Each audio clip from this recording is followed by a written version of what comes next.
500 lira mı? Yok. Sercan geri çıksana biraz. Ayak.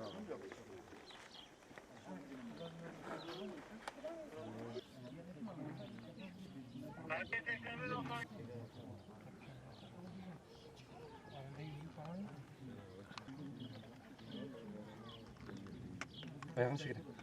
Ben amca.